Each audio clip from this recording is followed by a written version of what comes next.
Anna Kasparian has left the left. My God, that literally no one could have seen coming. Holy You're right. I've changed. After Trump came onto the political scene, and especially after he was elected in 2016, the us versus them mentality immediately took shape. Anyone who refused to resist Trump was seen as a threat to the country, and I was fully on board with that mindset.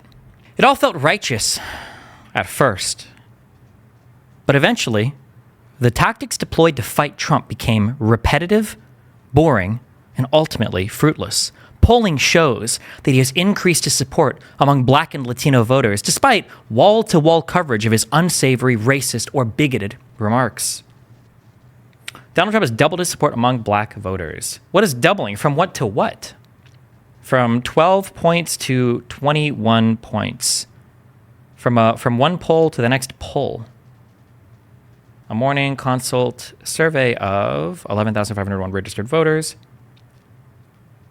Wait, why are we comparing what Trump's polling was in 2020 to 2024? What about like from 2016 to 2020? In 2020, after Trump was president for 4 years, he had, among Black moderates, his support was 8 points.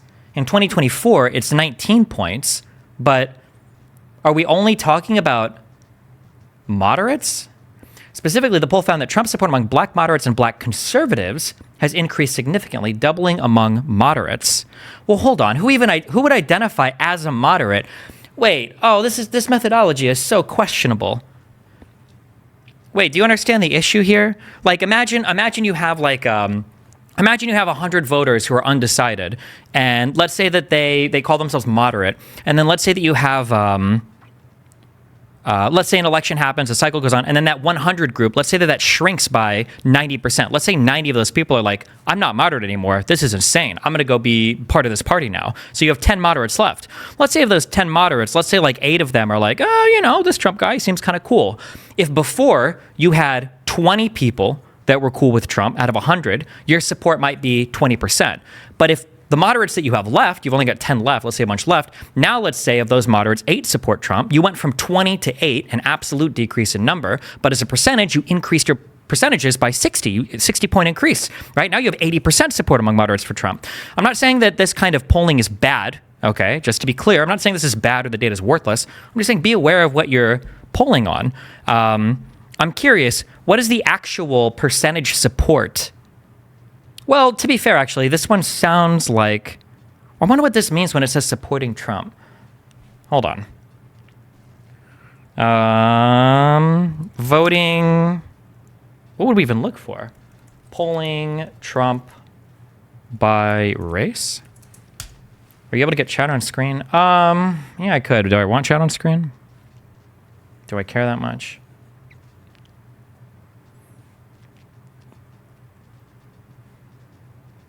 Does it link the poll in the article?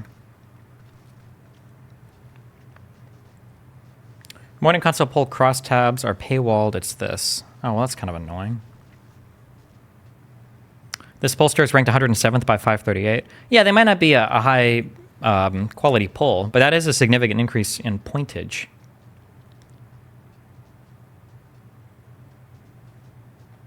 Fuck, whatever. Maybe we'll dig into polling data on this as we get closer to the election.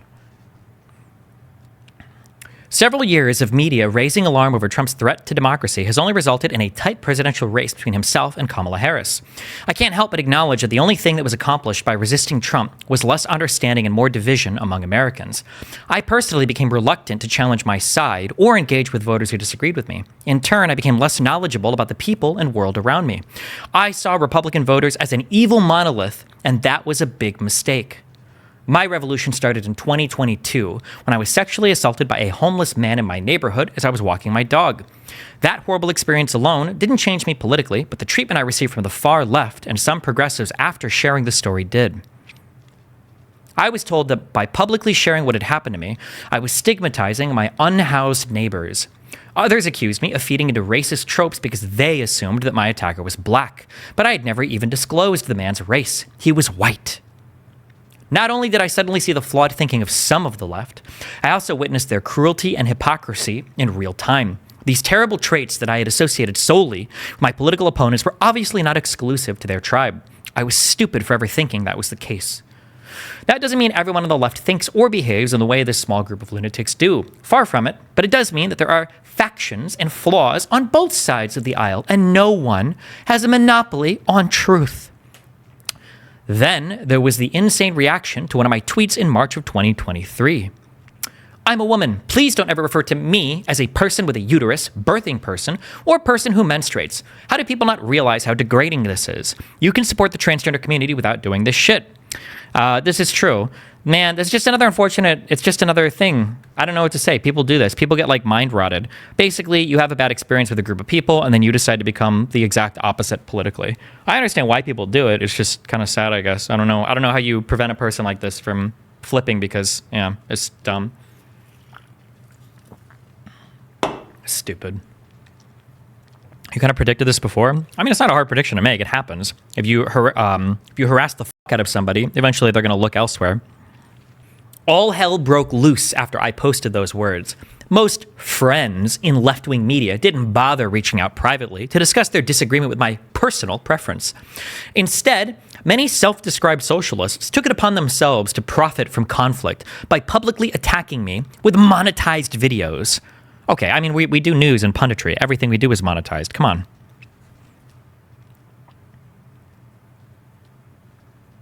A smaller leftist YouTube show put out 5 separate videos skewering me about the tweet, while conveniently erasing the advocacy I had done on behalf of the transgender community throughout my career.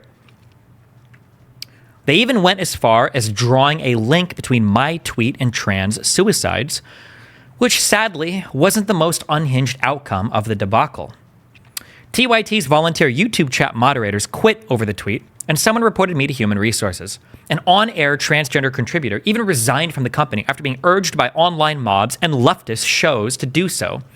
Curious that not one of those shows hired her after she took their advice. Ha! I never apologized for the tweet, and I never will. That whole experience forced me to come to terms with the intolerance on the left, and it allowed me to publicly reject the ideological shackles that kept my world small and less informed. Today, I'm less certain and more naive, curious, than I was 4 years ago. I've made humiliating mistakes while covering political news because I was previously unwilling to consider or understand the perspective of Americans who vote differently from me.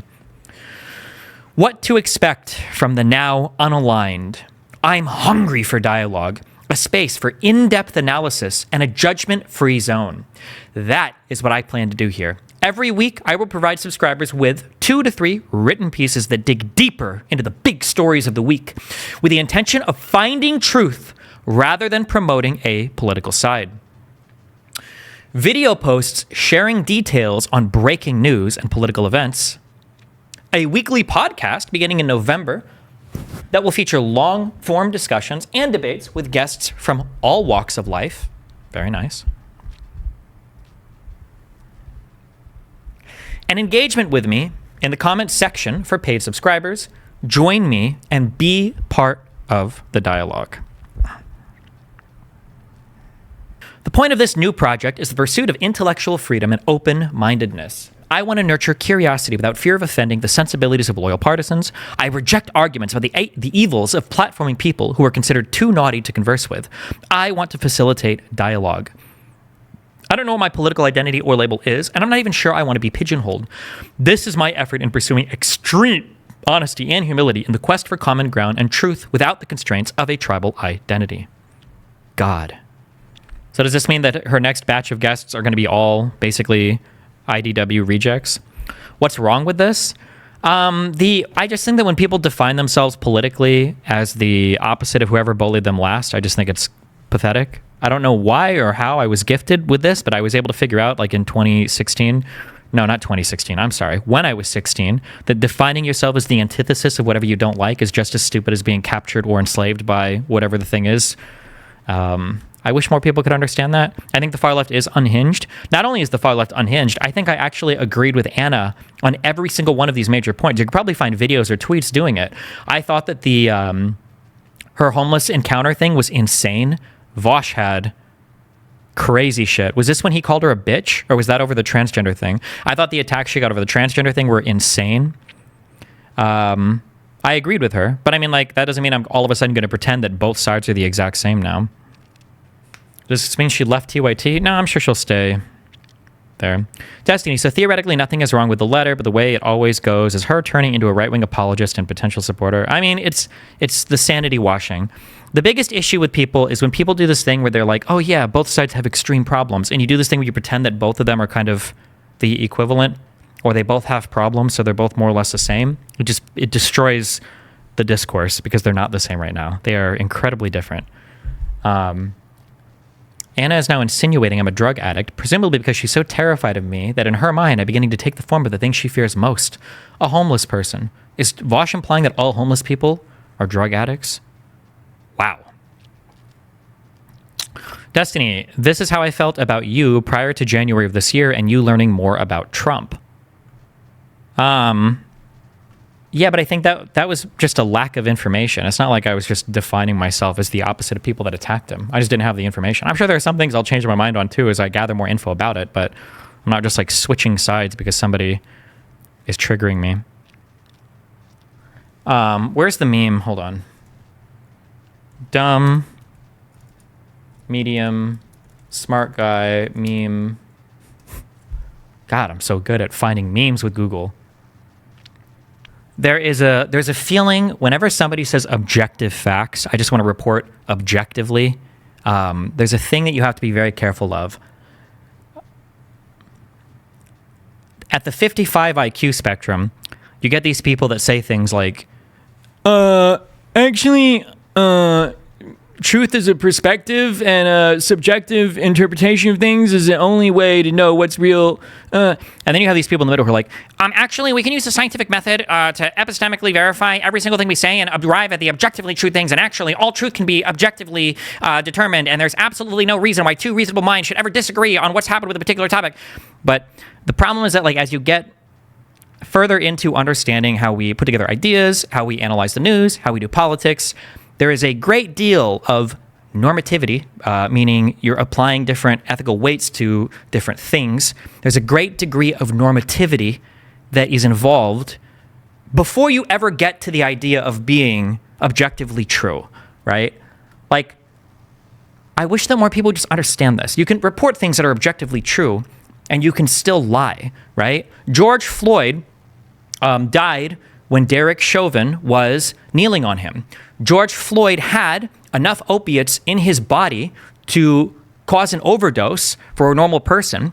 Derek Chauvin wasn't applying pressure on like a kill spot on his neck to kill an ordinary healthy person in ordinary circumstances, right? All three of those things are true, but the conclusion they lead to is not.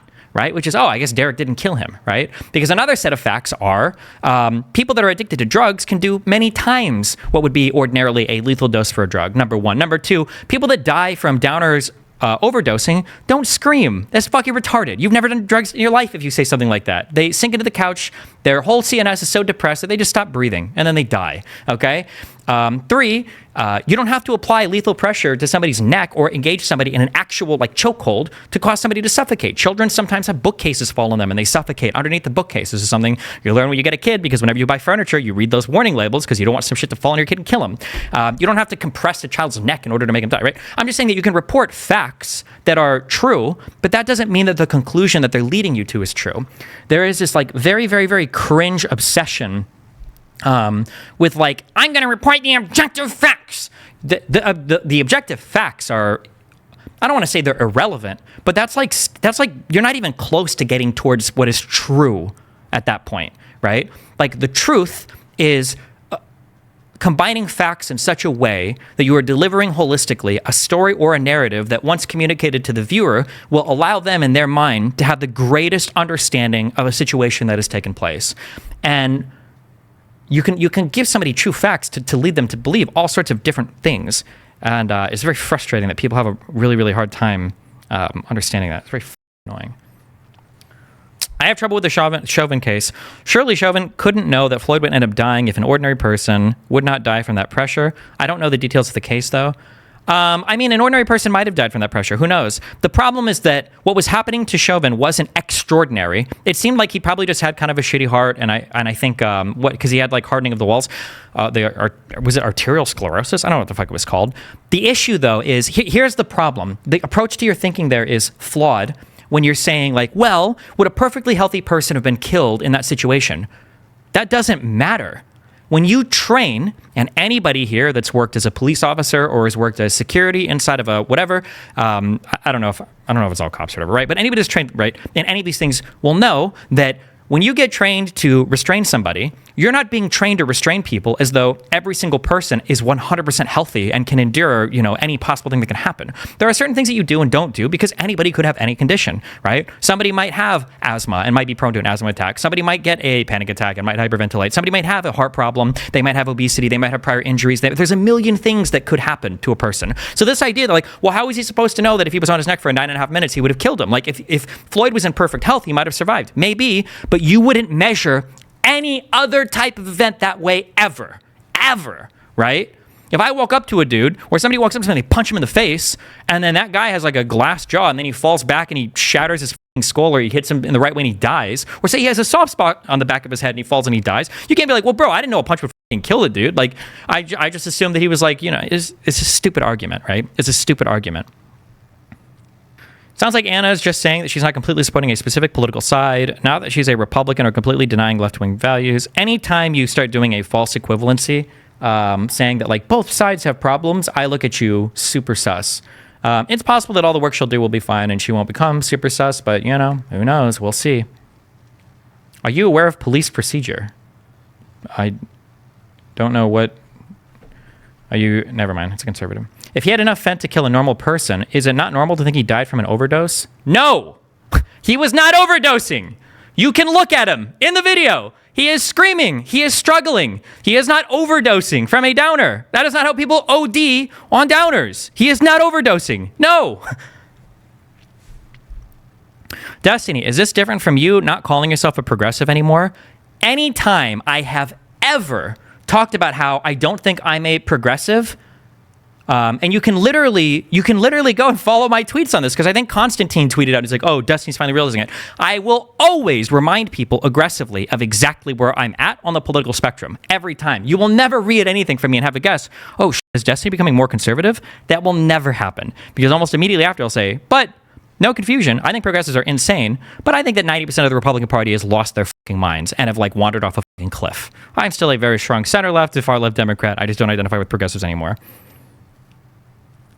Isn't it a thing with opiates that you basically start to overdose right after taking the dose? You do OD on opiates fairly quickly, from what I've heard, like within minutes. But aren't you doing the same thing as Anna when just because progressives attacked you, you stopped wanting to associate with them? Because what I've seen is a change in the beliefs of what progressives actually believe.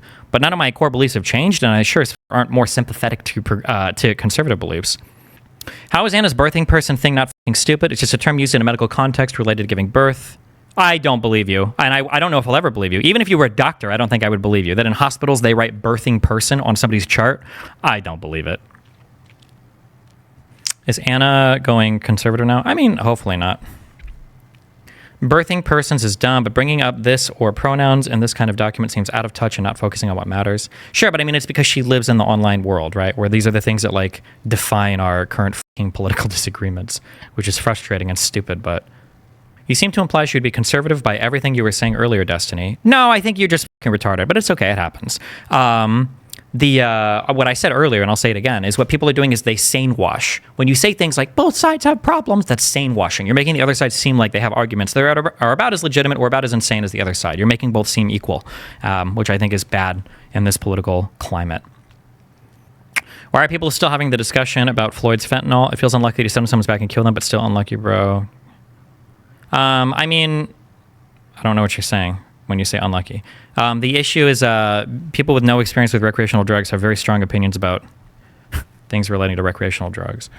Fentanyl is not a recreational drug at Destiny. People absolutely have used fentanyl recreationally.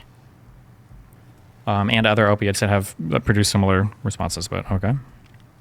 And you have a well-defined idea of what's wrong with the right, but what's wrong with the left. I actually think the center left is in a really good spot right now. It's a big tent coalition. There doesn't seem to be a lot of infighting. Everybody seems to be pretty chill, at least on the outside. My big criticisms for progressives are generally just way too much attacking against majority groups, like shitting on cishet white males. It's just so stupid. It fucks your movement up so much. Floyd was not recreational. Addiction to a drug is not the same as taking it recreationally. What do you think he was taking it as then? Occupationally? Professionally? Was he a professional Fent user? What are you talking about? Would you ever try Fent recreationally? I don't like downers. I don't like anything about them. Don't like what I've heard about them. I haven't even done benzos before. Do you think the left's insanity with Hamas, Hezbollah, BLM riots are as bad as the right's insanity with MAGA/election? I mean, it's bad, but the problem is that with the right, this is like 80-90% of Republicans, but with the left, it's just like the fringe, like the crazy college kids and everything. Does your logic about Chauvin also apply to police doing self-defense when they shoot weaker/elderly people? I've seen you say many times the physical power of the person doesn't matter in those, and they should treat every citizen the same. So why is Chauvin's capacity to handle drugs a factor? This question is like so fucking retarded. I don't even like. You're trying to draw an equivalency, but the moral justification for self-defense here is so unbelievably fucking different. It's so retarded. Like the analogy that you're asking is so fucking stupid. It would be like saying, like, I think that you can have sex with your girlfriend when she's sleeping, assuming you guys have like chatted about like fucking in your sleep before. I think that's fine. And then you're like, but Destiny, you said before that if you were with a girl who was like kind of sleepy, you know, that you'd kind of gone home from the bar with and you were both drunk, if she's a little sleepy there, you said that fucking her probably wouldn't be the right thing to do if she was kind of out of it. How can you say you can fuck your sleeping girlfriend, but you can't have sex with a girl who's even awake? Right? It's such an unbelievably stupid fucking question. Self-defense, nothing about the Floyd situation was self-defense. There was no part of that was self-defense. So the comparison is so dumb. Okay. You know what standard people are basing the enough Fent to kill someone argument on? As far as I know, that would depend massively on tolerance. Doses for a regular user will differ greatly from an average. Yeah, I know. That's people are just basing it on the average for like a whatever. Stupid. Destiny, do you think with how widespread the support for BLM... okay, hold on. I don't know why you are putting BLM next to Hamas and Hezbollah. It's such a disingenuous framing. I know that you're like a conservative that asks a lot of try to ask provocative questions in chat. This is such a fucking retarded equivalency that you're trying to sneak this one in here so that you can blow this up to like 99%. I think that there are probably actually not. I think there are a ton of reasonable people that like broadly supported BLM. I broadly support BLM, broadly speaking. I don't think there are reasonable people that support Hamas or Hezbollah. But the support for BLM here is huge among the Democratic Party, and Hamas and Hezbollah, or Hezbollah, I don't know where this accent goes, is very, like, this is fringe, like, college community shit. You keep sneaking BLM in here to try to make it sound like it's just as big as everything going on the conservative side, okay? Fucking retarded, all right? Stop. Jesus. Is it possible for a conservative to talk without talking about BLM? True. That and lockdowns, which both happened under Trump, by the way. Heads up. I genuinely do not understand why benzos are allowed or seen as something to be taken with literally any regular basis. I'm sure you've heard of utter nightmare stories of people being fucked for extended time. Why do you think this is? What do you mean? Because they help you chill out. They're good for panic attacks. They're good for people with high anxiety. I mean, they're effective medications, but obviously people can abuse them, so...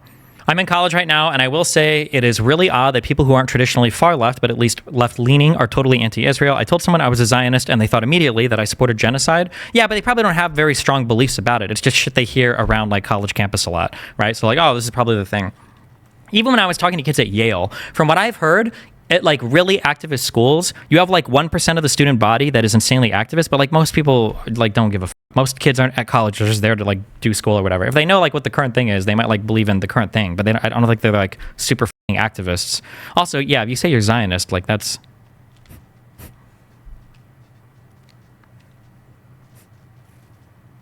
Okay. All right. Do we have time to read all of this today? Do today's filings contain anything new? Seems to me that they are releasing the same old shit as a refresher to hurt Trump. It seems that way to you because you're retarded. They're re-releasing stuff because the Supreme Court remanded this case back to the lower courts, meaning they wanted them to analyze it in a different way. And that's what we're getting here. I believe that's what this is. So is there anything new? I feel like we went over all this on stream already. How would you know if you haven't read it? United States of America v. Donald J. Trump, the one and only, the Trumpster. Government's motion for immunity determinations. The defendant asserts that he is immune from prosecution for his criminal scheme to overturn the 2020 presidential election because he claims it entailed official conduct. Not so. Although the defendant was the incumbent president during the charged conspiracies, his scheme was fundamentally a private one. Working with a team of private co-conspirators, the defendant acted as a candidate when he pursued multiple criminal means to disrupt, through fraud and deceit, the government function by which votes are collected and counted, a function in which the defendant, as president, has no official role. So this is important. The fact that Donald Trump utilized private means, private employees, private lawyers. He didn't go to the Office of Legal Counsel. He didn't have the help of the DOJ. He had private legal counsel as a private citizen, Rudy Giuliani and Sidney Powell and John Eastman. These were not White House staff. These were not official government employees. These were just Donald Trump's personal lawyers. In Trump v. United States, the Supreme Court held that presidents are immune from prosecution for certain official conduct, including the defendant's use of the Justice Department in furtherance of his scheme, as was alleged in the original indictment, and remanded to this court to determine whether the remaining allegations against the defendant are immunized. Oh, also, that's true, too. The president has no official role in helping the states figure out if their voting is done in accordance with how he would like it to be, or even investigating that type of voter fraud. Unless you're alleging particular federal crimes, this is pretty much exclusively in the purview of the states to run their own elections. The answer to that question is no. This motion provides a comprehensive account of the defendant's private criminal conduct, sets forth the legal framework created by Trump for resolving immunity claims, the Trump case, applies that framework to establish that none of the defendant's charged conduct is immunized because it either was unofficial or any presumptive immunity is rebutted, and requests the relief the government seeks, which is, at bottom, this, that the court determine that the defendant must stand trial for his private crimes as would any other citizen. So government here, anytime you see government, it's referring to the prosecution, the Department of Justice, okay? This motion provides the framework for conducting the necessarily fact-bound immunity analysis required by the Supreme Court's remand order in the Trump case. It proceeds in 4 parts. Section 1 provides a detailed statement of the case that the government intends to prove at trial. This includes the conduct alleged in the superseding indictment, as well as other categories of evidence that the government intends to present in its case in chief. This detailed statement reflects the Supreme Court's ruling that presidential immunity contains an evidentiary component, which should be addressed at the outset of a proceeding. Section 2 sets forth the legal principles governing claims of presidential immunity. It explains that for each category of conduct the Supreme Court has not yet addressed, this court should first determine whether it was official or unofficial by analyzing the relevant content, form, and context to determine whether the defendant was acting in his official capacity or instead in his capacity as a candidate for re-election. Where the defendant was acting as office seeker, not office holder, no immunity attaches. For any conduct deemed official, the court should next determine whether the presumption of immunity is rebutted, which requires the government to show that applying a criminal prohibition to that act would pose no dangers of intrusion on the authority and functions of the executive branch. Section 3 then applies those legal principles to the defendant's conduct and establishes that nothing the government intends to present to the jury is protected by presidential immunity. Although the defendant's discussions with the vice president about their official responsibilities qualify as official, see Trump, the government rebuts the presumption of immunity, and all the defendant's remaining conduct was unofficial, as content, form, and context show the defendant was acting in his capacity as a candidate for re-election, not in his capacity as president. In the alternative, if any of the conduct were deemed official, the government could rebut the presumption of immunity. Finally, Section 4 explains the relief sought by the government and specifies the findings the court should make in a single order, namely that the defendant's conduct set forth in Section 1 is not immunized, and that as a result, the defendant must stand trial on the superseding indictment, and the government is not prohibited at trial from using evidence of the conduct described in Section 1. Factual proffer. Let's see. Okay, I'm going to skim this to see if there's anything new that wasn't brought up before. The through line of these efforts and trying to rebut in the targeted states, the through line was deceit, the defendant's co-conspirators, knowingly false claims of election fraud. They use these lies in the furtherance of 3 conspiracies. 1, conspiracy to interfere with the federal government function, by which the nation collects and counts election results. 2, conspiracy to obstruct the official proceedings in which Congress certifies the legitimate results. And 3, conspiracy against the rights of millions of Americans to vote and have their votes counted. Set forth below, Defendant worked with private co-conspirators, including private attorneys, CC 1, 2, 3, and CC 5, and private political operatives, and P1. The defendant also relied heavily on private agents, such as his campaign employees and volunteers, like campaign manager P2, and deputy campaign manager P3, senior campaign manager P4, and campaign operative P5. We don't have to, actually go. It's not super important to know every single person, I guess. But we know all these guys. Rudy Giuliani was Trump's personal attorney who led a lot of the state cases with Sidney Powell. They lied about basically all of the evidence they submitted. We've watched them go through in long form a lot of their trials. We've seen them make their claims. Basically, all of them were bold-faced lies. There's also a very high probability, based on what I've read, that Sidney Powell was giving specific direction to affidavit writers in terms of what to write in the affidavits and say, hey, this is what we need you to say that you found. I believe that was attested to one of the guys that said that they were like a foreign operative or a foreign intelligence guy who later came out and said, listen, that's not my job at all. I don't know why they said that. Like, they were giving me some direction to write this. John Eastman was the constitutional lawyer who took Chesebro's idea and basically manifested it for Trump, this idea that Pence could break the procedure set forth in the Electoral Count Act in order to basically choose the president himself using the fake electorate slates they had gathered. Chesebro is an attorney from Wisconsin, Georgia, one of the contested states. He was brought on board by Tarpus something, I think. I don't remember the guy's name. Let's see. P1 through, okay. Bannon, we know Bannon. Bill Stepien, I think, was a campaign manager guy. Justin Clark, I think, also worked with the campaign. Jason Miller was a senior campaign advisor. He did testimony in the J6 committee. Mike Roman, video poster guy. Roger Stone, Mark Meadows, Mark Sean. Okay, we've seen these guys here. All right. Increasingly desperate efforts to use false claims. Let's see. Formation of the conspiracies.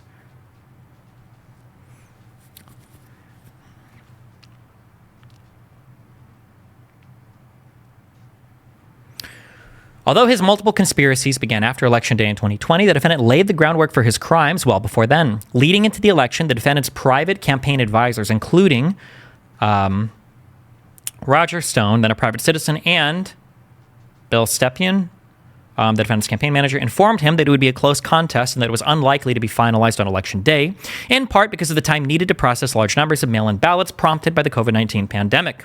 They also told the defendant that the initial returns on election night might be misleading. That is, that he might take an early lead in the vote count that would diminish his mail-in ballots were counted because his own supporters favored in-person voting, while supporters of his opponent, Joseph R. Biden, favored mail-in ballots.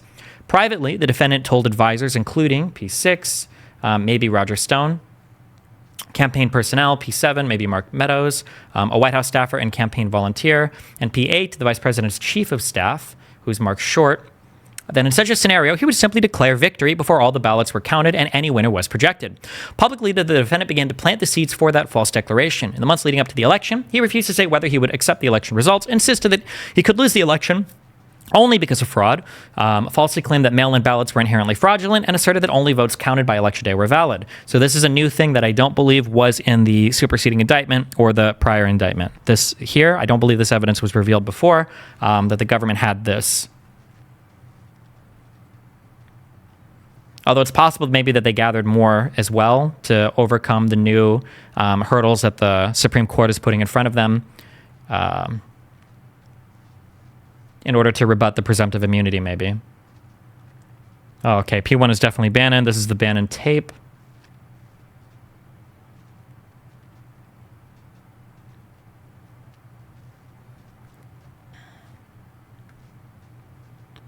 Rudy and Boris suggested the defendant just declare victory, and at about 2:20 a.m., the defendant gave televised remarks to a crowd of his campaign supporters in which he falsely claimed, without evidence or specificity, that they had been fraud in the election, that he had won.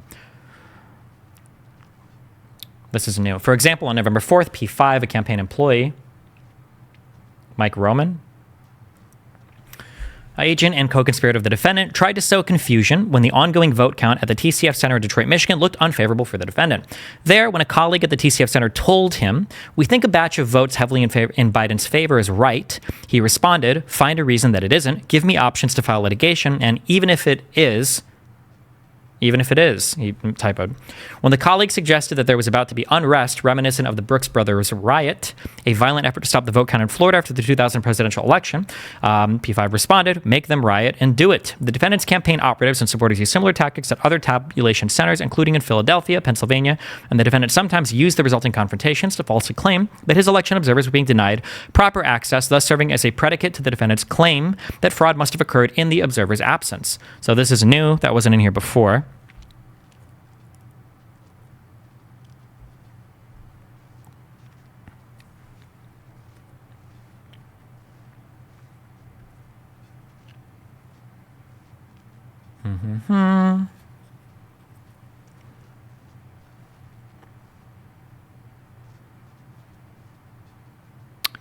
Just looking for new stuff.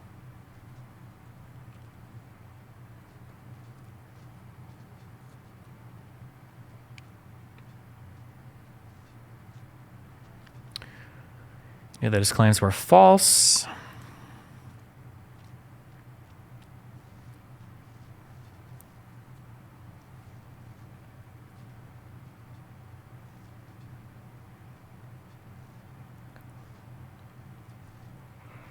Ba-ba-ba-ba-bum.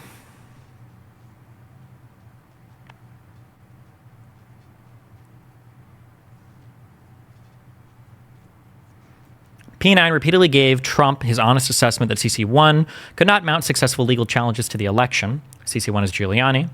For instance, when the defendant told P9 is Eric Hirschman. Oh, Hirschman, okay. Told Hirschman that he was going to put Giuliani in charge of the campaign's legal efforts, but pay him only if he succeeded.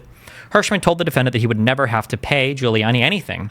In response, the defendant laughed and said, "We'll see." Thereafter, in Oval Office meetings with the defendant, Giuliani and others in which Giuliani made speculative claims, Hirschman told Giuliani in front of Donald Trump that Giuliani would be unable to prove his allegations in a courtroom. In a separate private conversation, when Hirschman reiterated to the defendant that Giuliani would be unable to prove his false fraud allegations in court, Trump responded, "The details don't matter." This is new. We haven't seen this before, I don't believe, unless maybe this came from part of the deposition. Maybe I just didn't read that part. Maybe that was in it, or this is part of an investigation we haven't seen yet. Do you have a favorite existentialist? Yeah, your mom. Got him.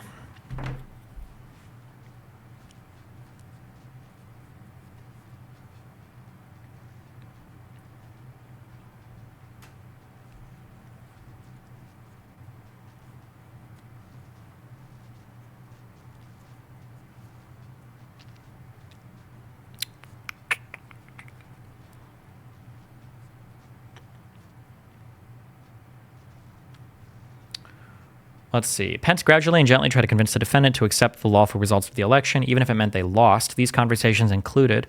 So I believe that a lot of the stuff the J6 committee couldn't touch was stuff that had to do with executive privilege. So people that were, I think you could get out of testifying to the J6 committee about conversations you had with Trump, but you can't do that with a criminal investigation. So we might see new stuff from like Pence or Mark Meadows or Giuliani, people that were around Trump and having conversations with Trump, Jeffrey Clark, conversations that the J6 committee couldn't report on or couldn't ask them about because they could just say, oh, executive privilege, suck dick. But in this, they wouldn't be able to do executive privilege. They could still plead the fifth that they were charged with a crime, but... So Pence is having lots of conversations with Trump saying, hey, listen, bro, time to chill. A private lunch on November 12th in which Pence reiterated a face-saving option for the defendant. Don't concede, but recognize the process is over.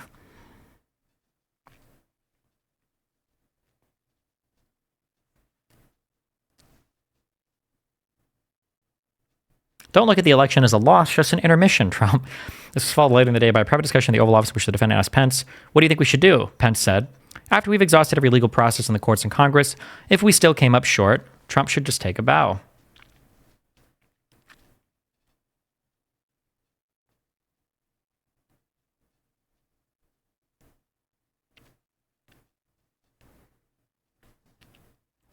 Damn.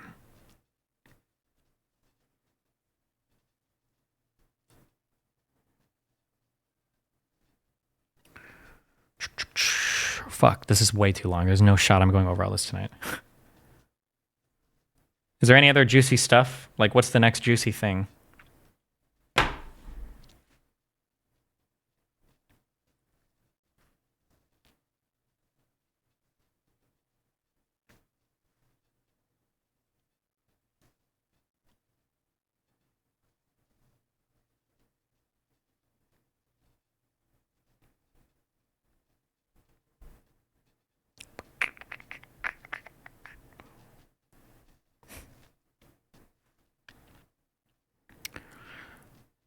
Certainly there are mainstream articles summarizing the new points, right? Maybe, yeah, but I never trust anything unless...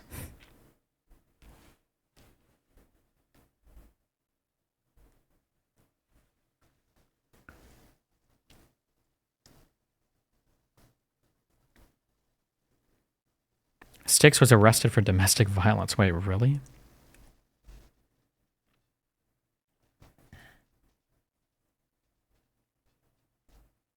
Damn. Here's a clear example of Jack Smith breaking executive privilege left, where the Jan 6 committee could not.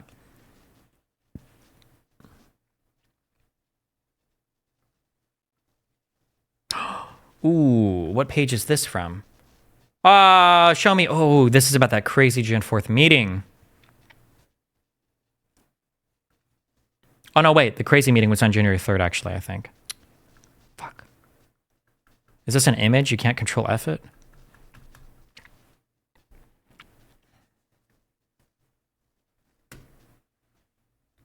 Page 44 has...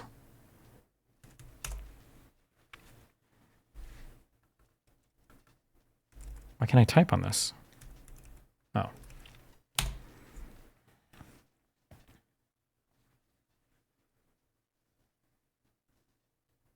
That guy just make that up. Why was he able to break executive privilege? Because executive privilege, I think, doesn't apply to like criminal cases. Like you have to testify to what was said. You can't just say that's like for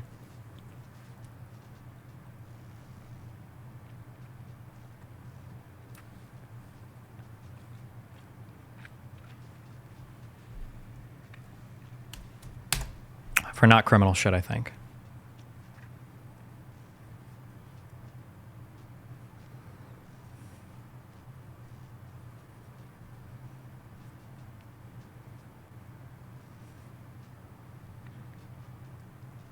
The defendant said some words indicating he didn't want me in the meeting. It's hard to imagine stronger evidence that conduct is private than when the president excludes his White House counsel and only wishes to have his private counsel present. True. Next phone call on January 5th, the defendant Blank made a pen. Blank was a result of private...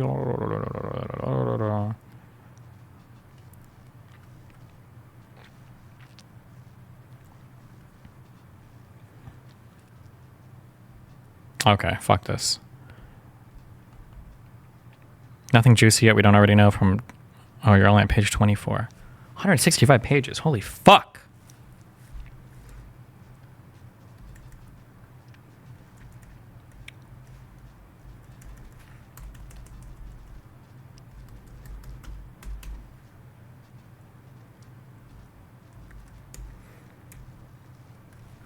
All right, well, maybe if stuff pops up in the news, we can read back on this and see if anything else gets reported from it, but...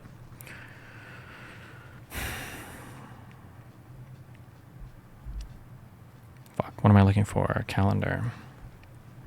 Do I have anything for tomorrow? Oh, I have a phone call tomorrow. I think I might be able to get on stream. I think the guy that was like the main dude responsible for writing that J6 report, if we're lucky, I think. Trump calls Sidney Powell crazy on page 30, on 34, 44? Fuck.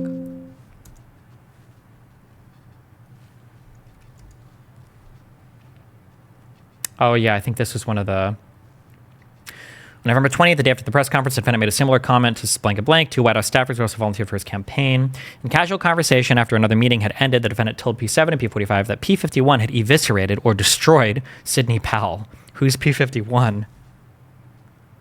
Oh, Tucker Carlson. Oh, because Carlson was mad, and he was mad. We know that from the Dominion lawsuit. The defendant then had a call with CC3. Is that Eastman? No, Sidney Powell.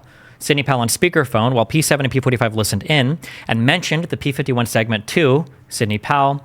While Sidney Powell responded, the defendant placed the call on mute, and the P7 and P45 mocked and laughed at her and called her claims crazy and made a reference to the science fiction series Star Trek when describing her allegations. That's a new thing.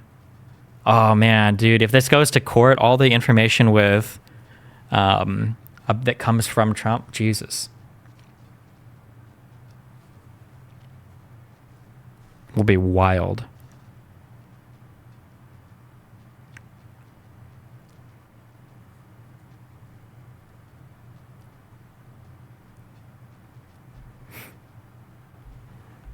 I think the current executive must choose to uphold executive privilege for it to be binding. The current executive may waive it. Huh.